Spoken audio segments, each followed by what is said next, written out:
10년 전에 개봉되었던 영화 중에 127시간이라는 영화가 있습니다. 미국의 실제 실화를 바탕으로 한 영화인데 한 27살의 이제 청년이 미국의 이제 계곡에 이제 탐사를 갑니다. 블루존 캐년이라는 곳에 가서 이제 트레킹도 하고 여러 가지 등반도 하고 하다가 협곡에 그만 갇히게 됩니다. 갇혀서 몸이 이제 그 협곡에 갇혀서 빠져나오지 못하는데 이 청년이 가지고 있는 것은 물 하나랑 이제 주머니에 무딘 주머니 칼 하나, 뭐 로프 그 정도 가지고 있습니다. 아무리 불러도 인적이 드문 곳이라서 사람이 지나다니지 않고 점점 시간이 흘러서 127시간은 여러분 5일 정도의 시간이죠.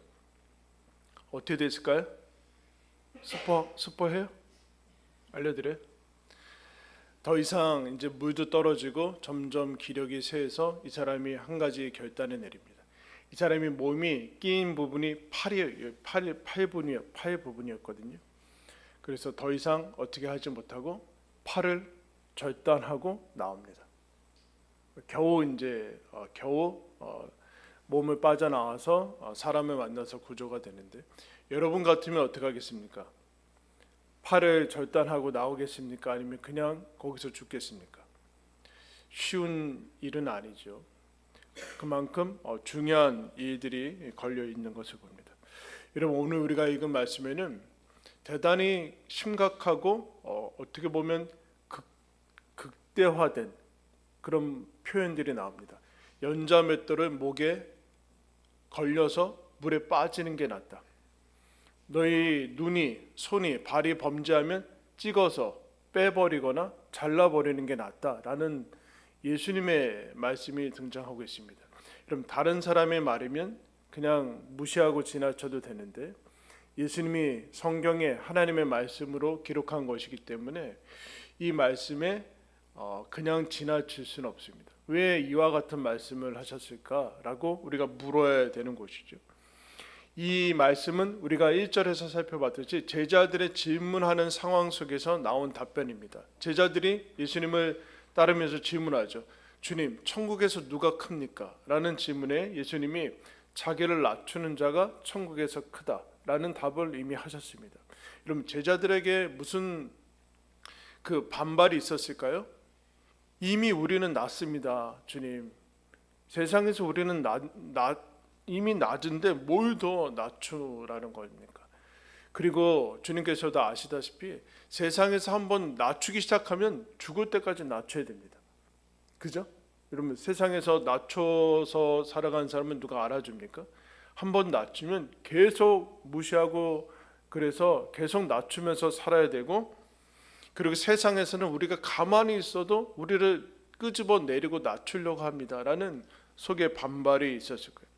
그래서 예수님이 천국에 들어가는 것뿐만 아니라 이 땅에서 천국을 누리는 비결이 자기를 낮추는 것인데 그 이어서 설명을 합니다. 5절에 이렇게 말씀하십니다.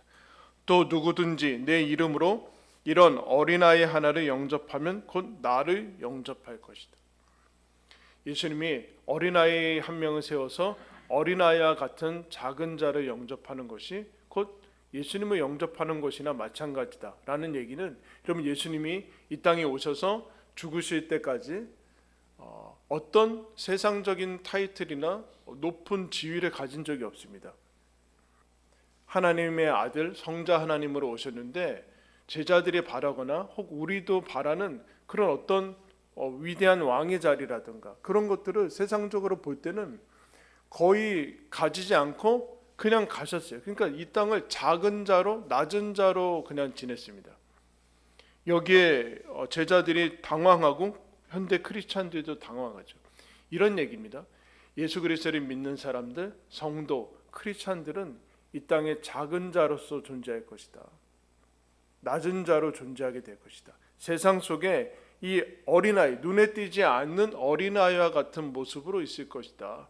너희들이 이것을 먼저 기억을 해야 된다라고 얘기합니다. 왜냐하면 세상은 예수 그리스도가 오실 때까지 예수 그리스도를 못 박았듯이 너희들의 가치도 알아보지 못할 것이다. 세상도 여러분 현재 세상은 하나님을 압니까? 예수 그리스도가 메시아고 구세주라는 것을 알고 있습니까? 하나님 나라가 다가오고 있다는 것을 알고 있습니까? 대부분은 모르고 있지 않습니까? 당연히 그 세상에서 교회와 신자로 살아간다는 것은 그 가치를 모르는 채로 살아간다라는 것을 의미한다. 그것을 여러분 얘기합니다. 그러면서 6절에 이렇게 말씀합니다. 누구든지 나를 믿는 이 작은 자 중 하나를 실족하게 하면 차라리 연자 맷돌이 그 목에 달려서 깊은 바다에 빠뜨려지는 것이 나으니라. 이런 무시무시한 게 나오죠. 연자 맷돌은 뭔가요? 짐승이 워낙 커서 우리가 이런 돌리는 맷돌 말고 워낙 큰 돌로 대량으로 돌리는 맷돌. 그래서 뭐 소나 짐승이 가축이 이렇게 메고 이렇게 도는 그 맷돌의 위에 부분에 해당하는 것이 연자 맷돌이죠. 그거를 목에 달려서 빠뜨려지는 것이 낫다라는 극단적인 얘기를 하게 됩니다. 여러분 여기서 실족이라는 단어가 나오는데 실족은 발이 넘어지는 거죠. 걸려 넘어지는 것인데 실족이라는 거, 사람을 실족하게 한다는 것은 문자적으로 걸려 넘어지게 한다는 것이 아니라 이 사람을 이제 어렵게 만든다는 것인데, 실족시킨다라는 것은 단순히 사람에게 우리가 요새 많이 쓰는 말로 뭐 상처를 줬다던가 뭐 그 정도의 것은 물론 그것도 포함이 되겠지만 누구한테 상처를 주던가 뭐 그 정도의 것이 아니라 뭐라 그래요? 나를 믿는 자 중에 이렇게 얘기하고 있어요. 요거를 빠뜨리면 안 돼요, 여러분. 지금 이 상황은 제자들이 예수님한테 설명하는 그 질문하는 그 상황에 있고 예수님이 6절에 이렇게 얘기합니다. 누구든지 이 나를 믿는 자 중에 세상에서 보기에 하찮게 보이는 그 사람들을 넘어뜨리는 자. 그러면 왜 넘어뜨리죠, 여러분? 여기서 얘기하는 실족이라는 것의 중심 의미는 하나님을 믿지 못하게 하는 거예요. 하나님에게서 떨어뜨리게 하는 거죠. 하나님과의 관계를 끊고 믿음에 있어서 중대한 방해와 거침을 만들어서 넘어지게 하는 것. 여러분 이 당시와 그리고 지금도 계속되지만 초대교회에 대표적으로 나오는 실족은 핍박과 박해죠. 핍박과 박해를 하려면 여러분 뭘 가지고 있어야 돼요? 권세를 가지고 있어야 돼요. 권력을 가지고 있어야 됩니다. 핍박하고 박해하는 쪽은 언제나 힘과 권세와 능력과 당시의 모든 좋은 것이라고 여겨지는 것들을 가진 사람들이 핍박과 박해를 할 수 있는 거예요. 그럼 핍박과 박해를 받는다라는 뜻은 그런 힘이 없다는 것이고 세상에서 작은 자고 낮은 자의 모습으로 있다라는 것입니다. 거기에 주님께서 이런 얘기를 하죠. 실족하게 하는 것, 핍박과 박해가 있을 수 있고 또 타락시키고 하는 것이 있고 초대교회부터 지금까지 수많은 믿음을 방해하는 이단 같은 것도 역시 여러분 믿음을 방해하는 것, 실족하게 하는 것이죠. 거기에 예수님이 이 실족해 하는 것에 믿음을 저버리게 하는 것에 대한 그 공격과 유혹의 심각함을 얘기를 합니다. 그 세력들은 연자 맷돌에 차라리 달려서 차라리 빠뜨려지는 것이 낫다. 여러분 연자 맷돌이 어떤 사람이 연자 맷돌이 목에 걸려서 빠뜨려지는 형벌을 받는 것은 이보다 더 불행은 없죠. 그죠? 이보다 더 불행은 없잖아요, 여러분. 근데 이보다 더 큰 불행이 없는데 왜냐하면은 이것은 자신의 불행과 복이 아닌 화에 대한 극단적인 예인데 예수님이 뭐라고 하시는가? 사람, 믿는 자를 실족하게 하는 것은 이보다 더 큰 화가 있을 것이다. 그렇게 얘기해요. 단순히 목숨이 끊어지는 생명이 끊어지는 것이 문제가 아니다라고 얘기를 합니다. 왜냐하면 7절에 이렇게 얘기합니다. 실족하게 하는 이들이 있음으로 말미암아 세상에 화가 있도다. 실족하게 하는 일이 없을 수는 없으나 실족하게 하는 그 사람에게는 화가 있도다. 세상은 믿음을 계속해서 방해하는 이들이 있다. 세상 끝날까지 그럴 것이다. 없을 수는 없다. 왜냐하면 이 땅에 이미 마귀와 그 세력들이 있는 세상에 살고 있기 때문에 그런 일이 없을 수는 없다. 있는 세상에 살고 있다. 그러나 화가 있을 것이다. 하나님이 가만 계시지는 않을 것이다.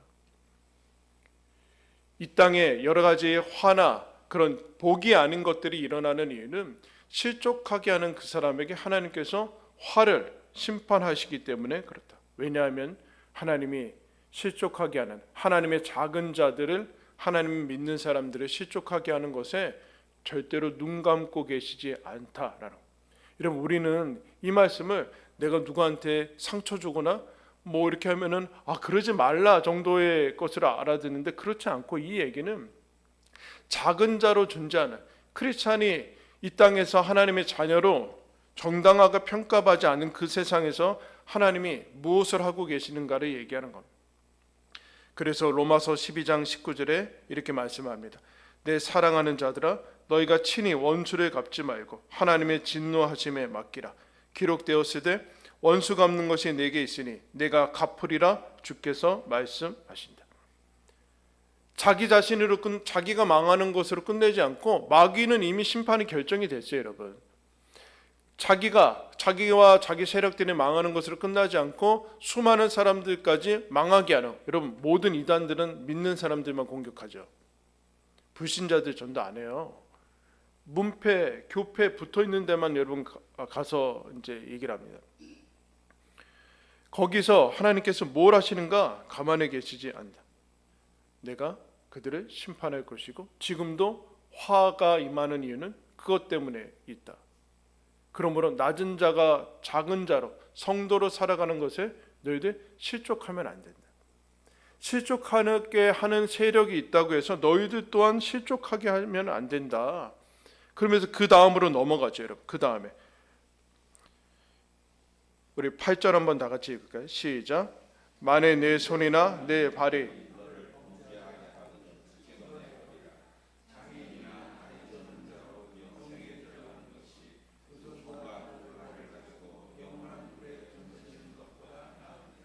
그 다음에 뭐라 그래요? 눈이 범죄하게 하면. 자, 손 한번 들어볼까요? 왜 아직 안 자르고 있어요? 눈 왜 아직 안 빼버리고 있어요? 네? 한두 번이 아닐 텐데. 또 잘한 거예요? 잘랐는데? 아니잖아요. 그리고 이건 무슨 하나님의 말씀인데 그냥 넘어가고 있어요? 왜 이게 무슨 뜻인지 물어야 될 거 아니에요. 우리는 이 말씀이 여태까지 공포와 그런 것으로 받아들였어요. 근데 여러분, 그 범죄라는 거기 앞에 여러분 번호가 붙어 있죠. 1번, 8절 1번 붙어 있죠. 너를 범죄할 때 1번 붙어 있죠. 뭐라고 써 있어요? 네? 또는 실족이라고. 실족. 범죄가 뭘까요? 자기가 자기 자신을 넘어뜨리게 하는 거예요.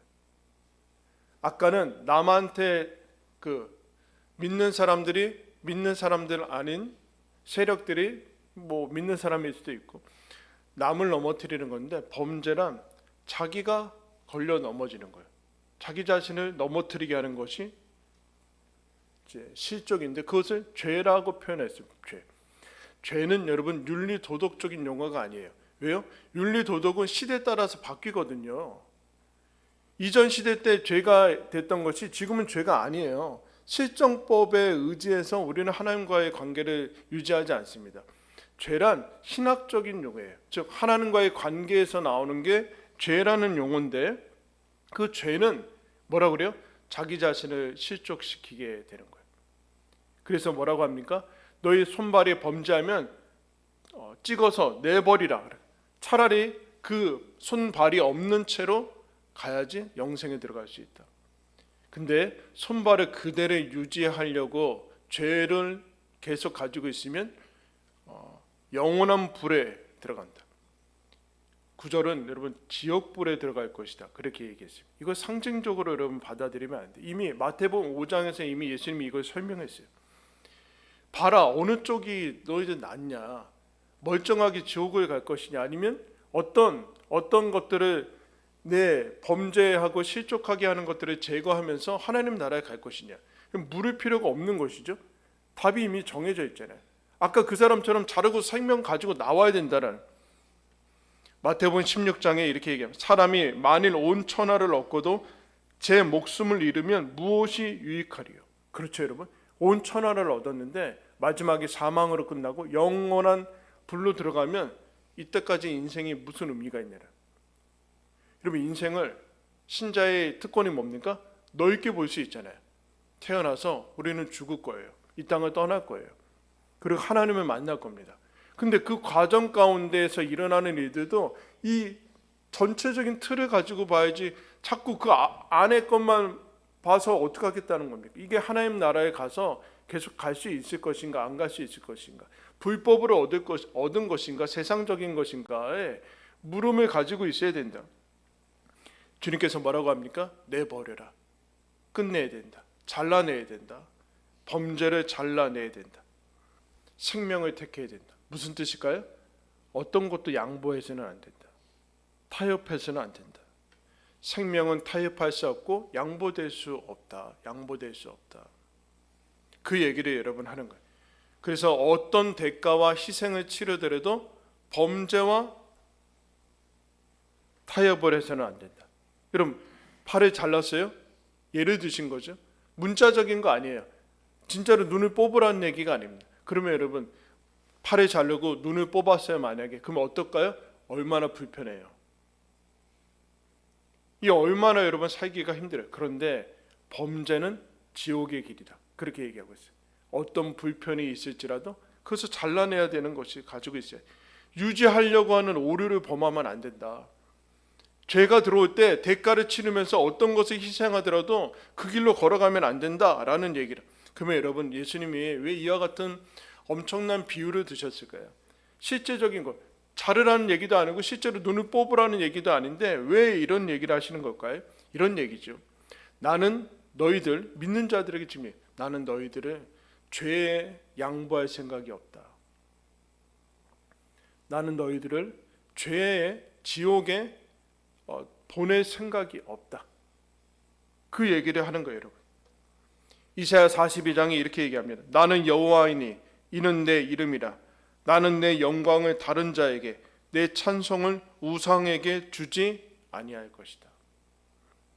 하나님은 여러분, 하나님의 자녀들이 우상에게, 다른 자에게 찬송을 올리는 것을 가만두지 않으세요. 이런 얘기입니다. 너희들은 소중한 사람이다. 내가 너희들을 죄에 넘기지 않으려고 어떤 대가를 치렀는지 알지 않냐. 내 아들 예수를 보냈다. 그러니까 너희들도 너희들 자신을 죄에 넘기지 말아라. 죄에 넘기기에는 이 말씀이 이런 공포로 다가오고, 와, 이제 우리는 뭐 실제로 여러분 아직도 이 땅에 이 지구상에서 뭐 잘못하면 손 자르잖아요. 자른 나라 있잖아요. 몰라요? 소매치기 하다 걸리면 손 잘라요. 그런 나라. 그게 아니라 너희들은 그런 죄를 짓기에는 너무나 소중하다는 뜻이에요. 공포를 삼고 와, 하나님 앞에서 뭐 잘못하면 지옥불에 가는 그런 게 아니라 너희들은 죄를 범하기에는 너무 소중하고 내가 어떤 대가를 치러서 너희들을 살려냈다. 그냥 너희도 죄에 너희 자신을 넘기지 말아라. 근데 여러분, 왜 넘기게 될까? 왜 자기 자신이 이 길이 실족하게 되는 길인 것을 알고서 왜 넘어지는 것일까요? 그럼 거기 10절 말씀 읽겠습니다. 10절 시작. 삼가 이 작은 자 중에 하나도 없인 여기지 말라. 너에게 말하노니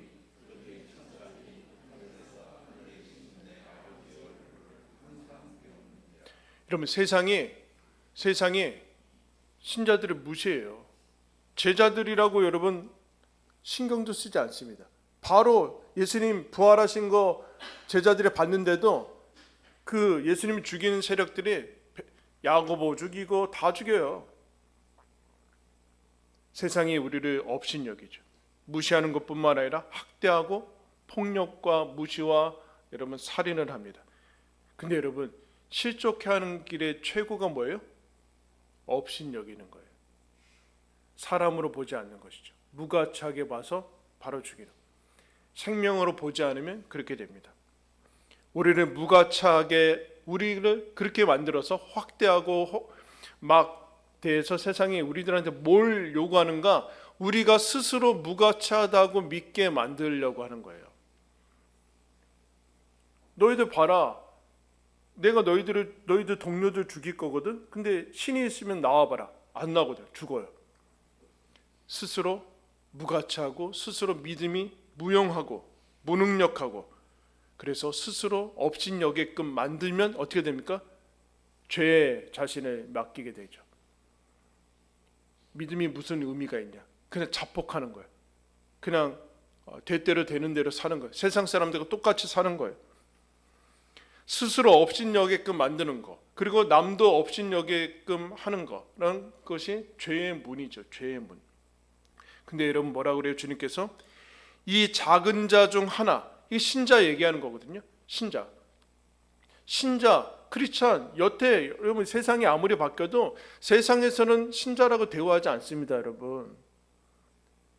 여러분들이 회사에 나간다고 크리스찬하고 대우하지 않아요. 신회 만들어서 뭐 자기들끼리 만들어서 그렇지만 대우하지 않아요. 대학 간다고 여러분 크리스찬이 대우하는 그런 일은 예전에 한 10년 전에는 그래도 그랬죠. 왜냐하면 사람들이 많고 뭐 그랬으니까. 그러나 교회 이미지가 나빠졌다고 대우를 안 하는 게 아니에요, 여러분. 교회 이미지는 좋아질 수가 없어요. 왜요? 그들은 하나님도 세상도 알지 못하기 때문에 그렇습니다. 막 해도 된다는 그런 뜻이 아닙니다. 작은 자 중 하나, 세상이 평가하는 신자입니다.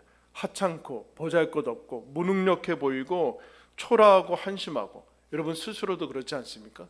초라하고 한심하고 무능력하고 신자로서 살지 못하는 것 같고 참소하죠. 여러분 참소해요. 마귀가 참소할 뿐만 아니라 나 자신도 참소합니다. 하나님의 자녀라는 게 어울리지 않습니다. 믿음이 무익한 것 같습니다. 하나님 나라도 이 세상을 살아가는데 별로 소용이 없는 것 같습니다. 그런데 뭐라고 합니까? 삼가 이 작은 자 중에 하나도 업신여기지 말아라. 너희에게 말하노니 그들의 천사들이 하늘에 계신 내 아버지의 얼굴을 항상 배움느니라. 세상에서는 작은 자 중에 하나일지 모르지만 하나님은 뭐라고 그래요? 뭐 어떤 표현을 씁니까? 한 사람 한 사람 다 내 천사들을 붙였다. 왕의 자녀고 하나님의 자녀다. 내가 그들을 지켜본다. 천사를 배정해서 한 사람도 놓치지 않는다. 내가 지켜보고 있고 업신여기지 않고 하나님이 주목하고 계신다. 너희들 이것을 잊으면 안 된다. 세상에서 주목하는 게 중요한 게 아니라 하나님이 너희를 주목하는 것을 기억해야 된다. 세상에서의 평가는 작은 자일지 모른다. 낮은 자일지 모른다. 아무도 무가치하게 여기서 그냥 죽이는 사람이 될지도 모른다. 그러나 하나님 역시 그러지 않는다. 너희들 이것을 기억하지 못하면 실족하게 된다. 세상이 업신여기는 것을 너희들은 하나님께서 나를 소중하게 여기서 그래야지만 막을 수 있는데 세상의 반응에 따라서 내가 못난 사람이구나. 세상이 칭찬해주면 내가 좀 좋은 사람이구나. 이렇게 살아가게 된다. 그게 실족하는 거다. 근데 하나님께서 뭐라고 그래요? 하나님께서 업신여기지 않고 귀하게 여긴다라. 하나님 앞에서는 작은 자 아니다. 작은 자 아니다. 한번 따라해 줍니다. 하나님의 눈동자다. 신명기 32장 9절에 이렇게 말씀합니다.